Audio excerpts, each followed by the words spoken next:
Good to go. All right then.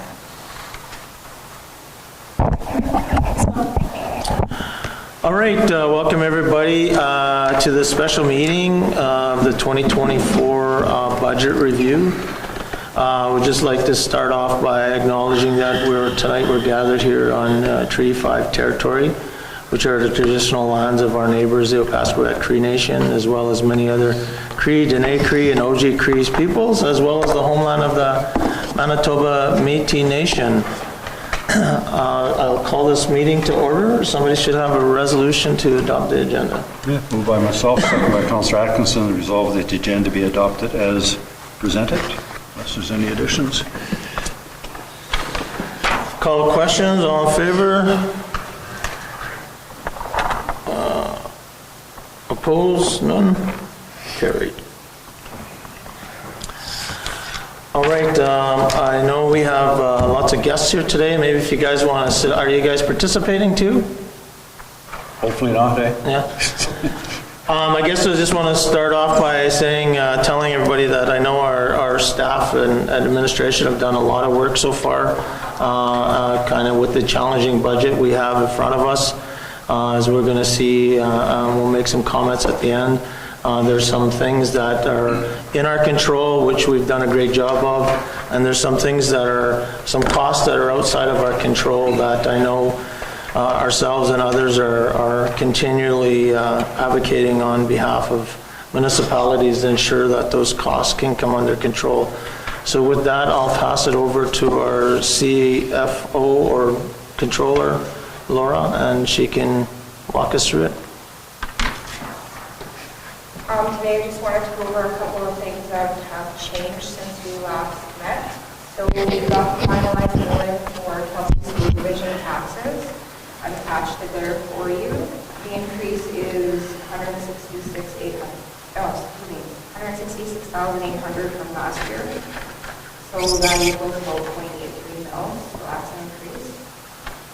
I don't know if anyone has any questions about that, but unfortunately school taxes we have no control over. So yeah, just so, I don't know if it's hard to hear, but just so everybody knows, as what Laura just mentioned, our school tax portion this year has increased by, what did we say, $166,000 around? Or it's $167,000. So when you look at the overall impact on taxation for the community, you're looking at about, when you just take comparison from 2023 to 2024, it's about a 0.66 mill rate increase alone. So that's just so if you want to look at, for people out there that are viewing, I know there's probably heavy viewership on today at this exciting discussion on budgets, but if you wanted to go back and look at it, that's what it's all about.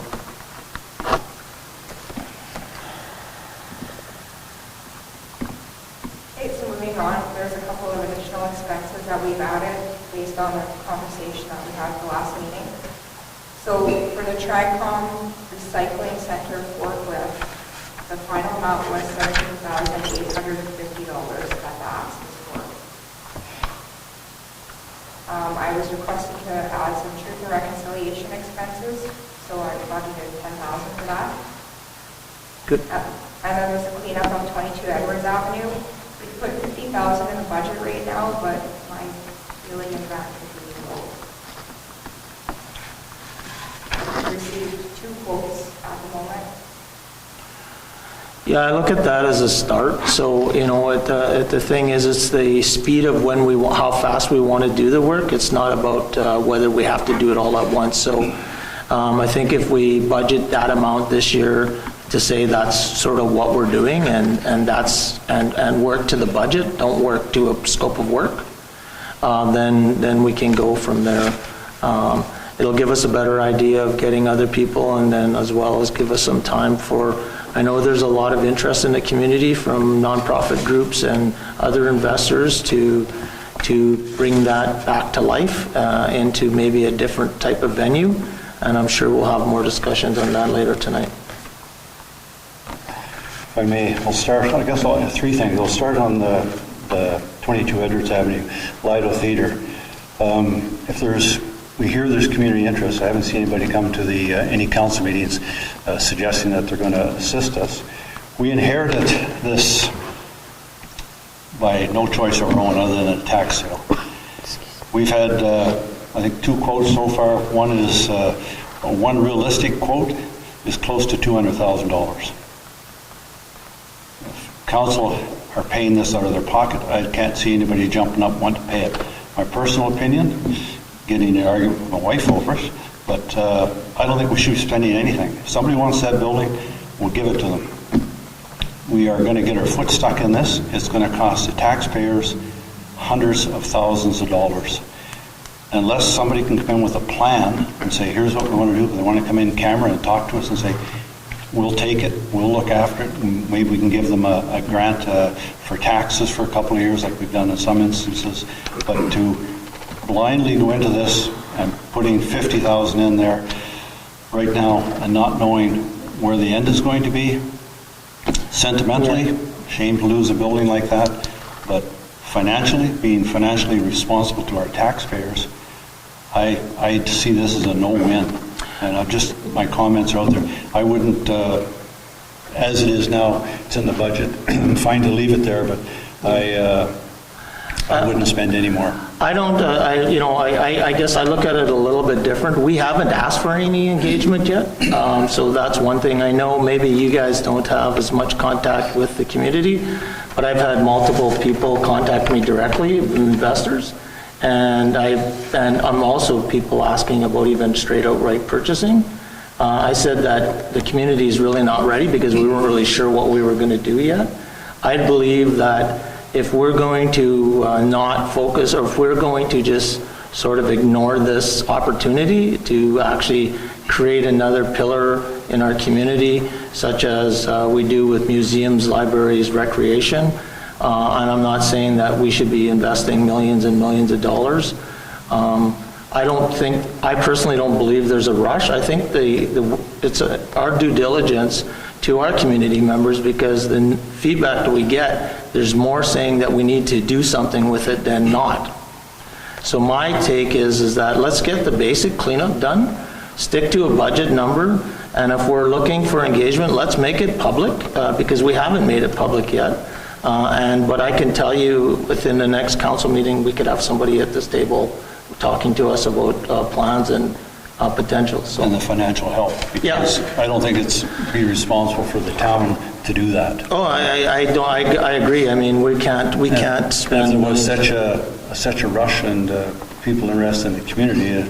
Nobody turned up at the tax sale on that property. Yeah, no, you're right. I mean, and nobody really knew what was going on either. That's before they knew the condition of it. Yeah. Now they know the condition. It's even going to probably put up more obstacles. Anyway, the 50 that's in there, it's fine to leave that in there, but I wouldn't support spending any more on that unless we get some...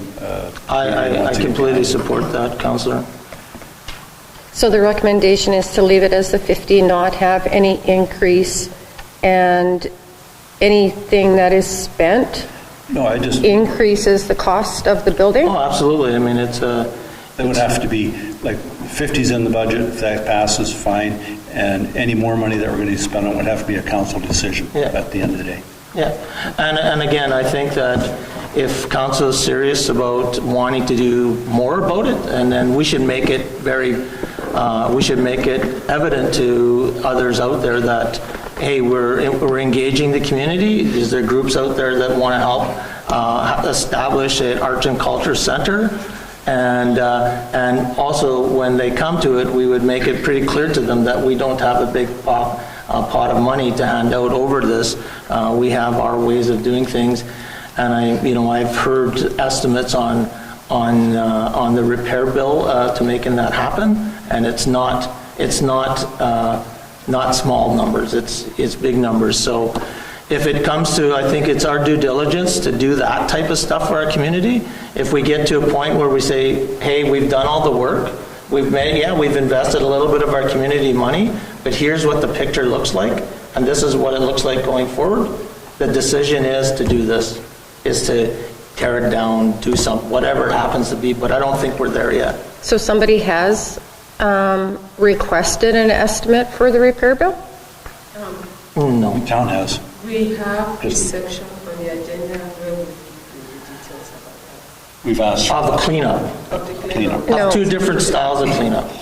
Oh, no, I'm aware of the 2 different quotes that we've received for that, but what my question is, has somebody made a request for repairs to the building? No, not officially. And the other, I guess, item on that is being a public building, there's criteria that'll have to be met through the Yeah. Department of Health. So 100%. We we'll. have the requirements sent to us by the public health. Oh, you do? Okay. That can be part of our quote going out or asking for pricing. Well, I think, like for me right now, my thinking on this thing is that I wouldn't even go that far. What I would do is go in there, get it cleaned out, get all the garbage out of there, get the structure into a place where, because we're going to have to clean part of it up anyways. Get the garbage out of it, get whatever's out of there, get it out there. Then once we have that, engage people, engage the community, engage investors, whoever it happens, these groups that want to be part of that, to say, okay, here's what we have. Here's the shell. Here's our commitment as the community. What do you want to do?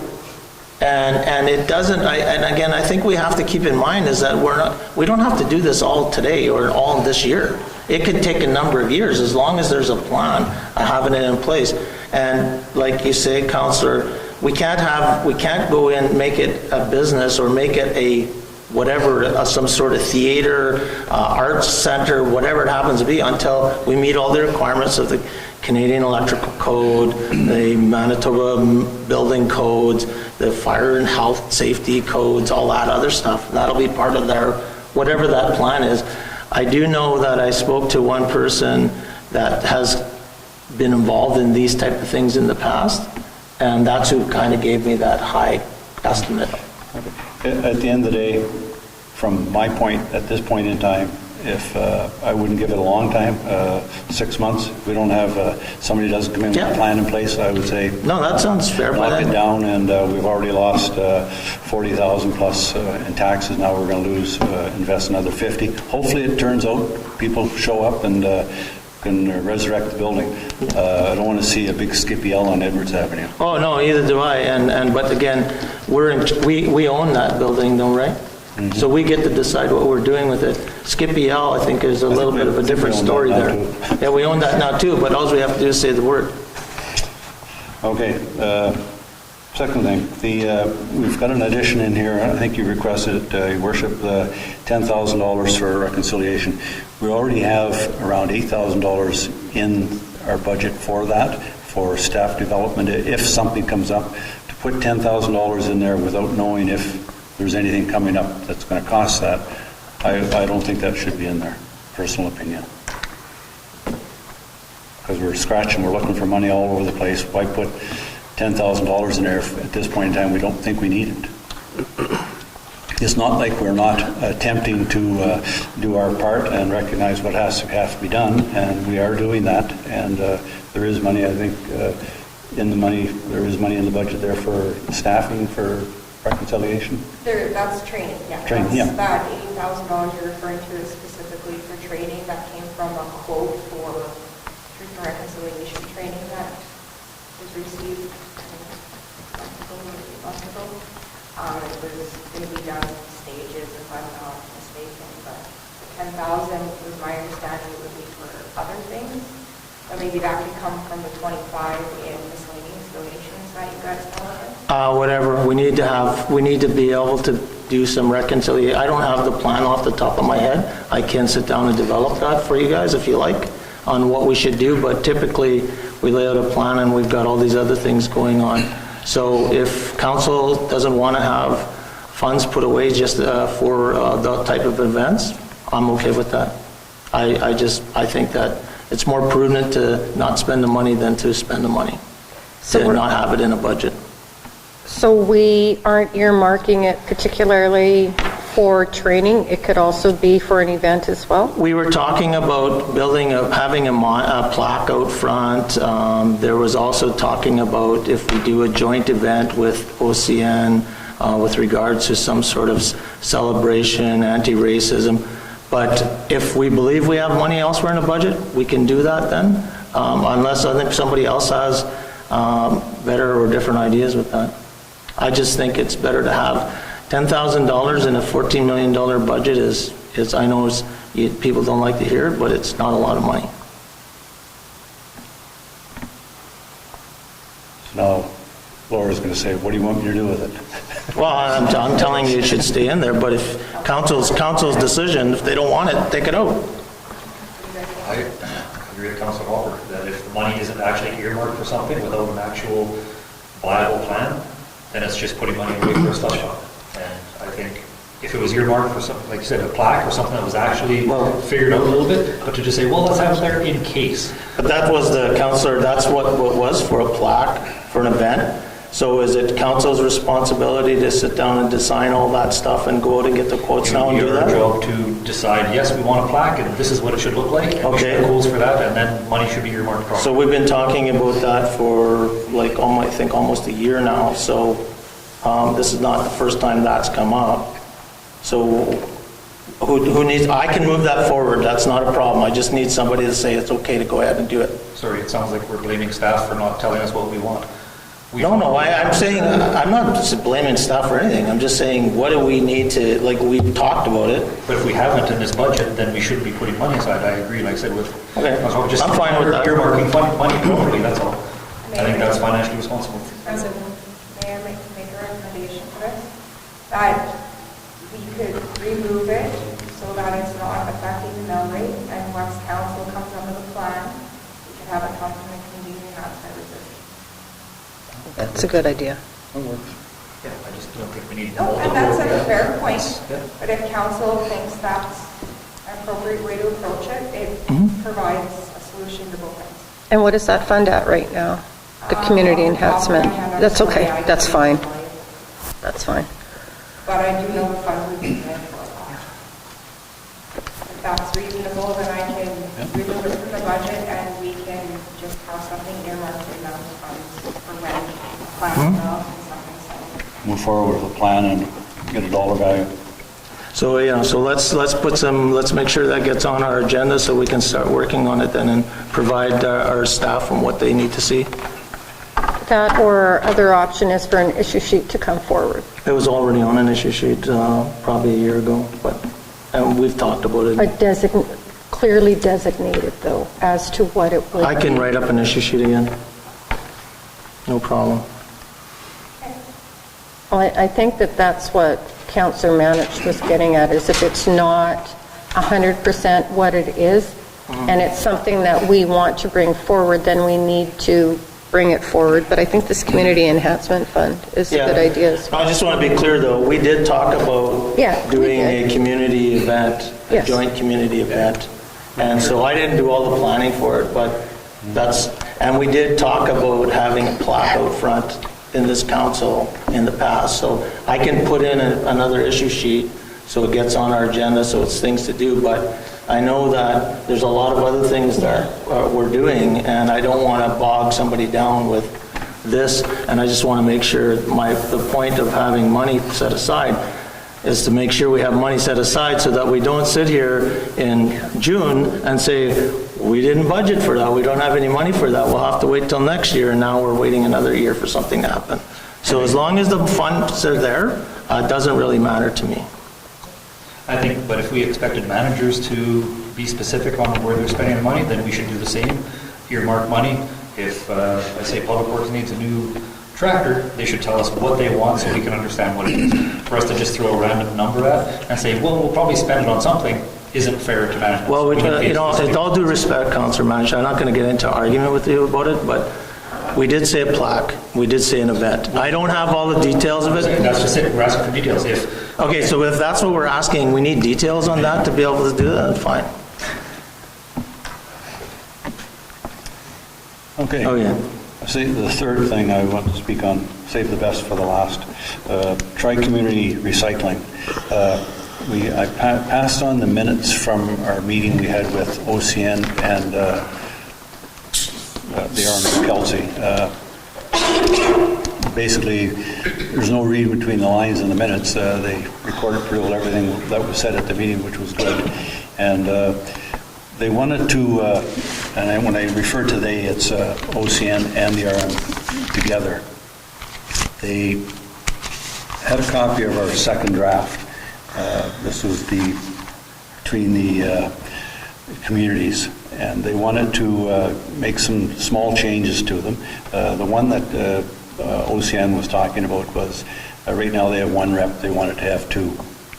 They also wanted to, I think it might have been the RM, they wanted to reduce the number of board members that have to be there to have a quorum, because we're hearing that they can't have a meeting because there's not a quorum. So they wanted to do, have each community make any changes they want to it, then have another meeting, put it all together, so we can come up with an agreement between the three communities on several things. One is the funding, and they talked about, do you want to do it on services rendered? Do you want to do it on per capita? No one could really come up and say why it was done the way it was, like the 53 and the other two percentages. The other thing we talked about was in the event that the recycling were to close or be sold, if the government took it over, assets out there, how is that going to be distributed amongst the three partners? And we want to, each community has to give some suggestions how they'd like the things to go.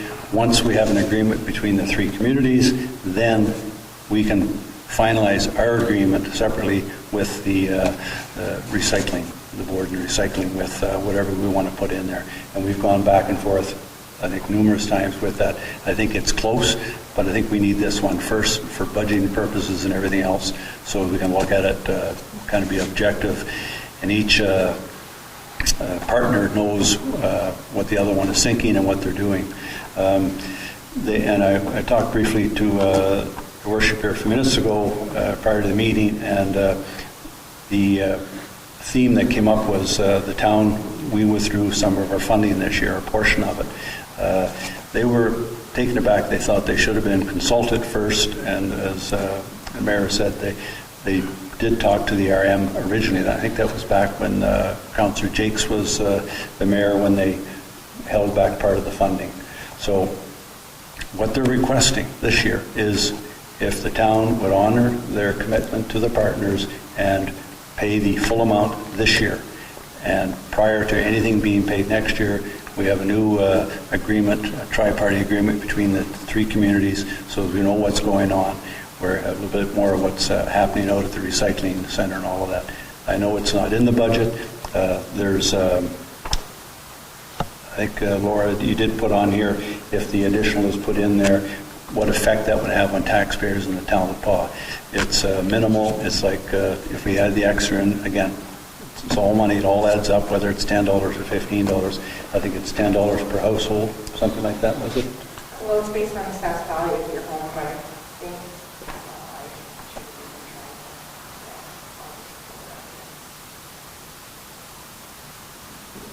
on a $150,000 house, it would be $22. For the extra $40,000. It's $66,000. So $44. So, and that, okay, and that would leave recycling as it is. But again, we have control over, we have the ability to have input on the board and suggestions what we want as the tri-party. Here's what we want for recycling, and whether it's you're doing the advertising, whatever. But I think it would go for goodwill between the three partners. It would speak well, and there would be no disruption, as we heard that there could be possible disruption in the recycling pickup in the town of the Paw. I think it'd be a win-win at the end of the day. That's my third thing, and that's my 2 cents worth. So it's for discussion. No, it makes sense with with the three parties if that's what they're requesting. Like I mentioned to you earlier, my only concern is that we don't get back to where we were today, and now these things are not on the front burner anymore, and we're now sitting here next year having the same discussion, not knowing where we're going. This has been going on for multiple years, not just now, and I'm glad that it's finally come to a head, but if that's what the recommendation is from the two reps on the recycling board, I would support that. Councillor Manich, you agree with? I agree with everything that was said. In terms of the amount of board members per each community, Just on the money part. you just want to talk to the money part first? Yeah. I mean, you can talk about whatever you want, it's just that we were going to be doing all the board members and makeup and that sort of, when we decide what we want to do. That'll be a separate thing for council to look at as a whole for recommendations. Yeah, for me, that has to do with the structure and the governance of the board. Yep. And that's something that the board needs to do, whether or not it comes to council for recommendations, or that the structure behind the governance there needs to get corrected. Agree. That being said, in terms of the extra $22, you know, we always break it down to smaller costs. And we let people think, you know, $22 isn't a lot of money. And there's been past council who has compared $22 to purchasing certain items. So we don't, no one wants the center to fail. Everybody wants it to be there. Everybody wants it to be successful. But we also need to see it being successful. And hopefully if we do grant this, then it can be successful. And just if I might add, just one of the other things that was talked about, if there was surpluses at the end of the fiscal year, in our tri-party agreement, there'd be something where that it's either going into capital or percentage or go back to the funders. So that would be addressed as well. Yeah. Sorry to interrupt. So then this forklift, is that just being asked from Town of the Paw? Or is this also being asked from the other communities Only as well? 53% of 53%? the portion that's not being funded by the Water Stewardship Board. So 50% of the total cost of the forklift will be funded by the Water Stewardship Board, and 53% of the cost that's not funded will be borne by the Town of Paw. I don't know the percentages. Okay. Yeah, that's fine. I can't remember the numbers, but yeah, they were each paying their portion as if they were doing Okay. collection. Correct, yeah. Okay. So just for everybody, so about $10,000 is about $3 per household.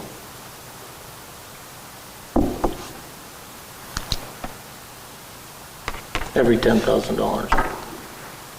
Yeah, like I say, $3 here, $100 here, we all know it adds up, but it's not like, I think it's money well spent for the reason they already. No, I agree. If that's what our partners are asking for us, that's for our goodwill and being good partners. That's what we should do. I think it's the right thing to do, but at the same time, we need to have all those other things you just talked about in place by the end of the year before we have this discussion again. And also, we should have Manitoba Material, whatever that company's called, transition plan, whatever that's happening, be ready for that and know what we're going to do there. I will do my best to make sure both agreements with the tri-party and with the recycling committee are done by the end of August. So it's done.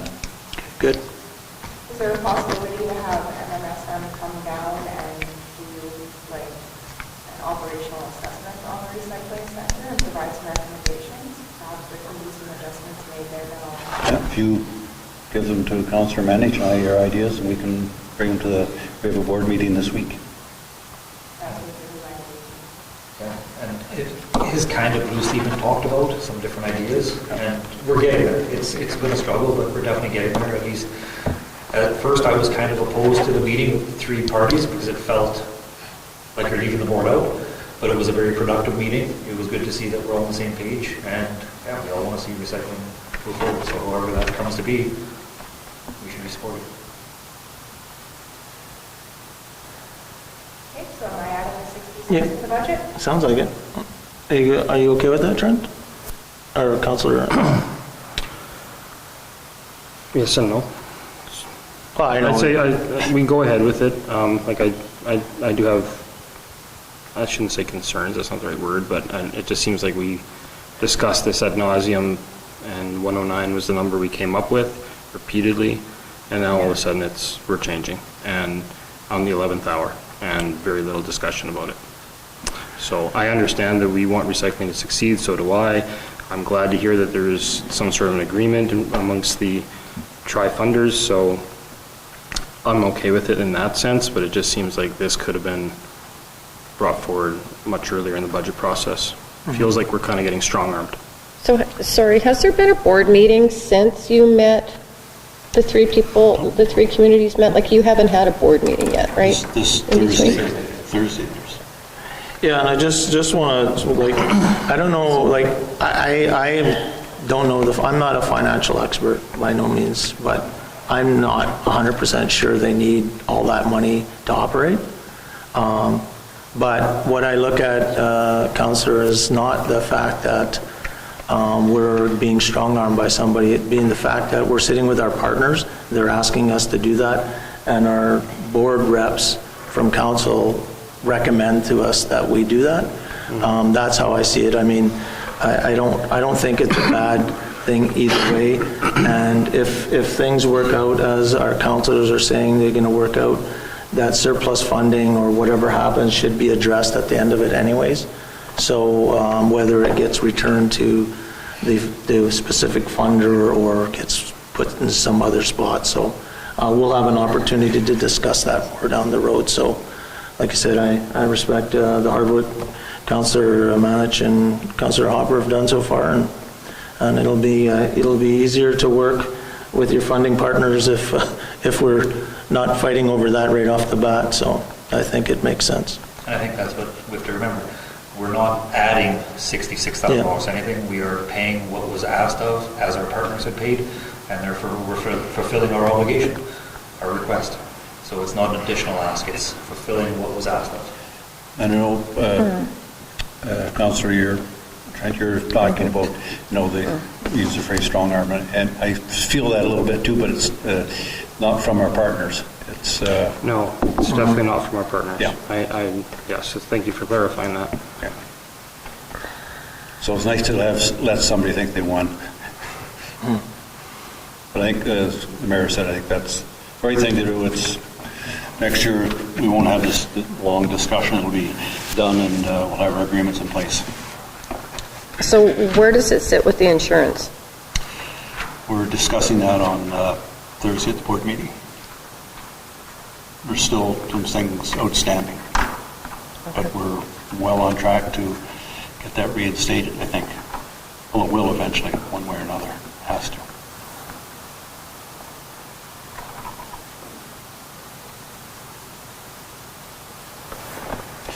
That's my three things. Okay, so with that, working financial plan and taxation example, we come up with a point, no change. I thought I'd have to ask if council would like to see this in another budget meeting before the public hearing then. Well, it all depends on what your next discussion is on the agenda yet, because you haven't talked about it to the HR manager. I know, but I'm just wondering if, because of the recycling center. Well, the recycling center, I think we've agreed that we're going to put that in, but No. But would you want to have another meeting to be able to see the new mill rate and the new financial plan before the public hearing? well, I think if we're going to add another significant position that will add nearly a half a mill rate, half a mill rate, then just as long as council understands that's why I mentioned about how the mill rate at every $10,000 adds that $3.20 sort of thing. So just as long as everybody's aware of that, that's all. So I'm good with us going straight to April 17th, whatever decisions, because I think I have enough information. I think you guys done a great job, but if other councils want to see it one more time, I'm fine with that as well. Okay, well, maybe we'll talk about the HR manager then. You risk having another meeting, we might add something else. So I know this was discussed with the CAO as to the HR manager position that was being requested. And I have not put this in the budget, just so you're aware. I wanted to see if council has thought about this anymore, and it would increase the mill rate by 0.48 mils. I mentioned this during our meeting with the management, and I discussed this with the council as well. And I remember that the council said they are going to look into it, and they will get back. So, if you have any comments. Well, I have comments, but I'll leave it to others for comments first. Just a question on the history of HR manager. We've had one in the past. For how long? Was 2012, this was the total, right? I do have a report on that. Yes, I have the report. 2008 to 2019.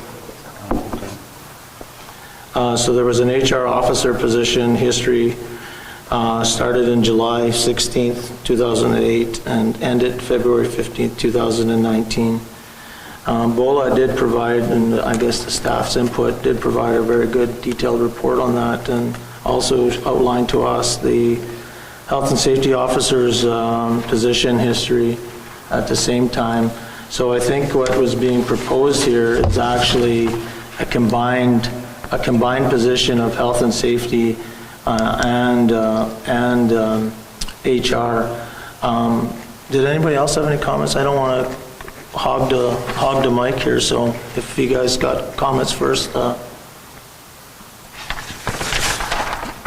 So I guess my only question is, well, I have a couple of questions, and I do support this. I do support having an HR function, and combining with health and safety is a great, or is a good decision. Although I think finding that skill set is going to be pretty difficult to find somebody that comes with those two skills, because typically they're not combined when you have a health and safety officer and an HR officer at the same time. We've seen it in quite a few examples where they actually are. Okay, well, I'm not sure of that, but that'll be good if you can. So when I look at the benefits of health and safety, and I do agree with all the health and safety, what was laid out there. I did think though, like when you talk about, so I know Kelsey and them are here now, so when you talk about 8 hours of your week tied up doing HR stuff, what typically would that be? Like what would be, like give me, this week or last week, what it was 8 hours of, what would you be doing? Lots of interviews with staff, booking interviews, questions, making sure we have all our questions ready, then we turn into reference checks if we had to. It doesn't stop there. It becomes like the onboarding process, the follow-ups, the licenses, the criminal record checks, and the onboarding is a big part of it as well. Criminal record, you guys do criminal record checks? Like you guys personally do them? No, we just like the follow-up, right? So you bring someone on board, we usually don't request everything until they have a letter of offer, but then someone has to sort of stay on the track on that staff to complete.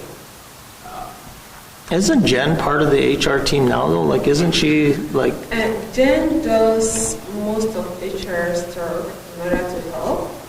Jen, she's not a trained HR. She does not. She's supporting, but She deals with a lot of the grievance side of things, which can be very time-consuming depending on what might have to go on. But when it comes to the onboarding or preparing interview questions or going through reference checks, that is something she doesn't do. And How many employees do we hire like a week or a month or a year? Like what's the turnover? So right now, we're hiring summer students, so we hire Yeah. 17 every year. So How many new? 12 this year. 12 new ones? This year, I think we only have 4. We didn't even interview our returning summer students this year because we just don't Yeah. have time. Which isn't really a practice that I'd like to do, but to save ourselves some time, and whenever we looked at the applicants that we had, and it was 4 were returning, and Yeah. they were decent enough. And Yeah. Grit our teeth and asked But- for an offer letter. So then, those are your summer students, like, but how many what's our turnover rate just for regular employees that would tie up, that have you doing all this sort of work I'm just trying to get a picture of the actual. Well, that's a fair question. I don't have the exact weekly figure or the monthly figure for the turnover. Because that's an HR function. No, but I know it's an HR function, exactly, it is, to have those kind of stats. Yeah. But when I read this, 28 hours of my day, and I was just explained that it was all on onboarding, if that's 46 hours or 45 days a week, or 45 weeks a year, do we have that much turnover going on that ties up, like yourself, Sam, Jen, Jomar? It's not strictly onboarding. No, I know. That's just, you asked for example of what she was doing this week. So this week, she's just paying a lot of attention. Okay. Yeah. Next week, I shouldn't say next week. Once we get them all hired and onboarded, it'll be grievances and catching up on all of that side of it. So tell us how good, tell me what your life would be like with an HR manager then. What would you not be doing? Well, I'd probably be able to catch up on my capital or projects and strategic plan stuff. So you won't have much involvement anymore then? I think I would be part of the interview process, I would show up to the interview. I've never worked while there was an HR person here, so I've only had it where I was organizing all of my own stuff. But in talking to the managers that were present when our last HR officer was here, she would organize everything. Our questions were there. We made sure we were asking all of the right questions to keep us Protected, basically. Yeah. Same with any incident investigation. Some of what we're probably lacking is stuff that we're not doing anymore that we are supposed to be doing. Yeah, I see that. And not to kind of bore you guys with all those examples and not to put our business kind of in Yeah, no, I agree. I think there's many items that are lacking that we need to tighten up on that could leave significant percentage. To back what Sam said, it would be nice to have someone who has HR skills and focus on health and safety. That's the area we're lacking. Even just having that buffer is obviously an assistance where if the managers have to make a decision, it's pretty tough to have them doing HR stuff, dealing with what could be a simple complaint. There's always going to be a perceived bias, right? So having that buffer in between is beneficial. And I know being a past employee, having HR was nice for the statistics and keeping track of the little menial things. So-and-so needs an ear test. So-and-so has their first aid. Yeah. Those little tasks become hugely important in regular functions. So that has value in itself, just keeping track of the employees themselves instead of each individual manager. And aside from that, this will still reduce the legal fees. So many things that's not necessary for us to be calling lawyer. It's something that HR will know, someone that has HR background, and someone that doesn't have the skill. Most of the things that someone that doesn't have the skill does is guesswork.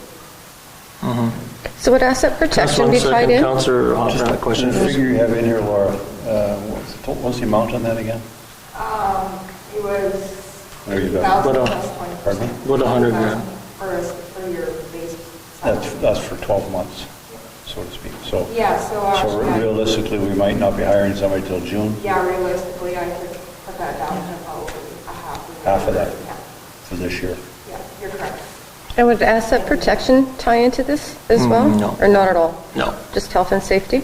Yeah, I mean, I see lots of, I'm sure Councillor Manich sees it as well. I say there's lots of gaps in the health and safety front right now, not being So I taken would say care if you do it for, knock that number down a little bit, because you're not going to, you got it in for a year and we've already lost 3 months. And Yeah, good I'd point. expect it probably be June before we can find somebody. Very good point. Yeah, and as long, like you said, as long as we hire the right person and with the right skill set. So that would be another, say, $50,000? About? Just below. Yeah, well, Yes. okay. 80,000 times 20%, Roughly, yeah. cutting down. You get lucky, hire 2 half-timers. Okay, so we'll add that in there as well.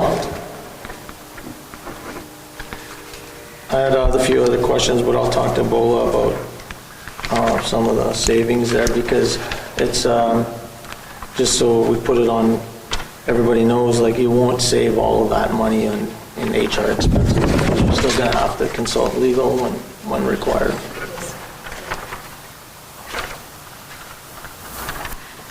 All right. Would council like to have another meeting before the public hearing to see the finalized numbers, or?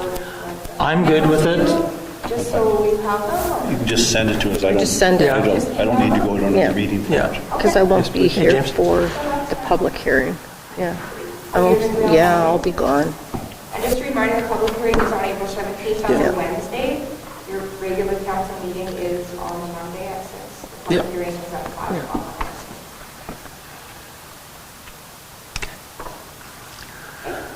Everyone's good? Yeah, do we have anything else there? Just one more thing. So emergency measures, I believe Bola wanted to speak to this a little bit. I was asked to add this on the agenda to have discussion with council about whether we were going to add any funds to the EMO side for the possible dry summer. You went to the meeting on this, Bola? Yes, we attended a meeting with OCN, and everyone around actually came to that meeting. It was a big discussion regarding to the emergency, and due to the dry winter that we are having now, there's possibility of evacuation. We don't pray for it, but we should have to have a plan ahead. Something, I think we should give something for that.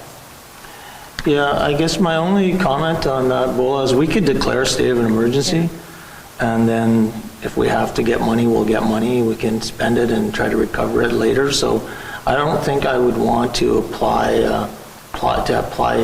taxpayer dollars for just in case. My question would be too, though, when we talk about emergencies, like I get the fire, like northern fires and stuff like that, but I also was going to ask, I think I mentioned to Sam before, is water levels on Saskatchewan River. Like, you know, we hear that the water levels are going to be very, very low coming from the west. And so as long as we have a contingency plan, I don't know what our intakes even, is it so deep that it wouldn't matter anyways? Like About halfway to three-quarter of so almost halfway of the Saskatchewan intake goes up to. So at some point in the past, I think we did have an emergency before my time, so with all the Nelson Smarts, they extended the intake up to both the middle of the river. Oh, okay. So, we are fairly protected, but I mean, if the river got to that point, the amount of silt and stuff, we'd have to overland pump or find some alternative option there. So, we're getting information from Saskatchewan now. Speaking with Mr. McKenzie, my counterpart of OCN, tapping into some resources that we use at OCN for the forecasting and stuff. Okay, so perfect. We'll put some data together just to kind of, as we get closer to something in the summer. Yeah, so I guess what I would say, Bola, is I don't think we need to worry too much about the spending part of it, because if there's an emergency like that, we'll have to declare an emergency anyways and just spend what we need to spend. That's what's happened in the past. Yeah. Money recoups in Red Cross and the province. And Yeah.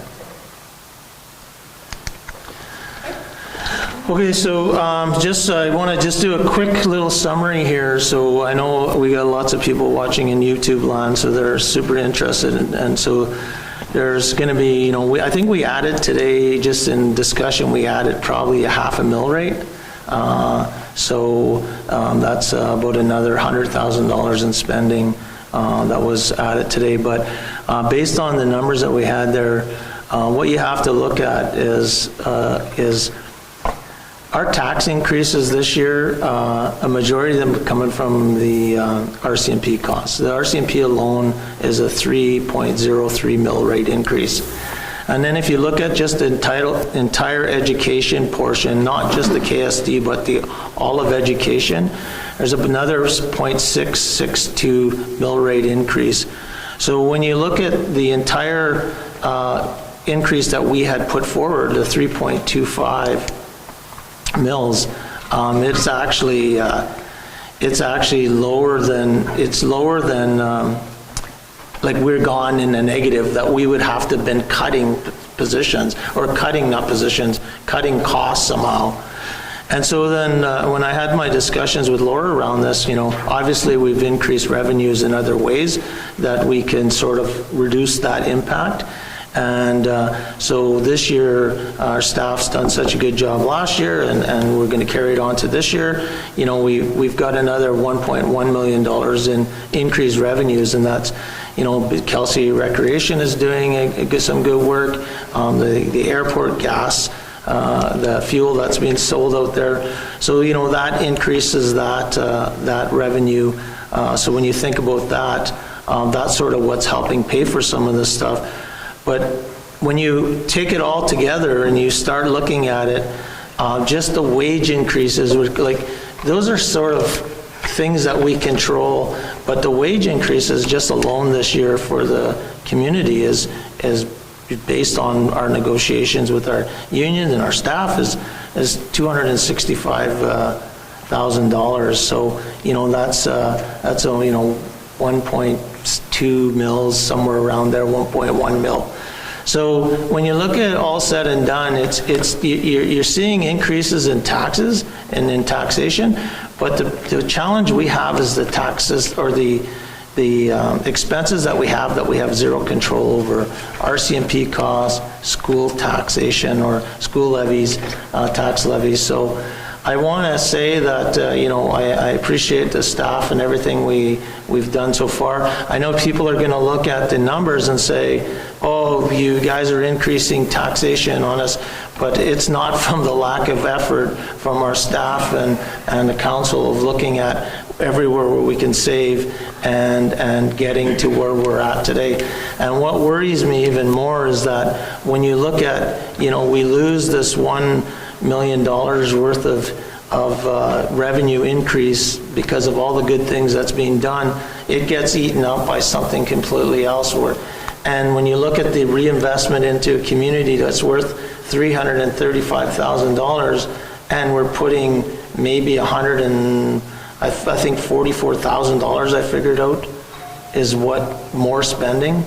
So there's some things. I know Laura has a great presentation planned for our budget review on April 17th, and we really like to see everybody out here to understand this, because like I said, it's a complicated thing, and I do want to thank Laura and the staff for all the hard work they've done so far. It's been a chore dealing with us, I'm sure, and as like Councillor Hopper says, it's probably best not to meet with us anymore, because we'll probably have different questions and want to add or take away more. So it's good to stop. Thank you. And just add in there, we could probably cut down the tax increase if we decided not to put any money in reserves, and that would be a big step backwards. So that's money well spent. We have our staff have to have good equipment. I'm talking about the loaders and the graders and all of that. Those are very expensive, and if you don't put money away, then you get caught. And so that's money well spent. It's in the bank. It's there when we need it, and we keep paying. And the other thing is, hopefully things are better next year. We'll have a couple of adventures come due, and maybe we can add some more money into reserves. So. All good. Good. Okay, thank you. Can we get a motion to adjourn the meeting? Motion by Councillor Hopper at 5:54. Thank you very much, everybody, and we'll talk again. On to the next one. Mr. Wigley, how are you? Good.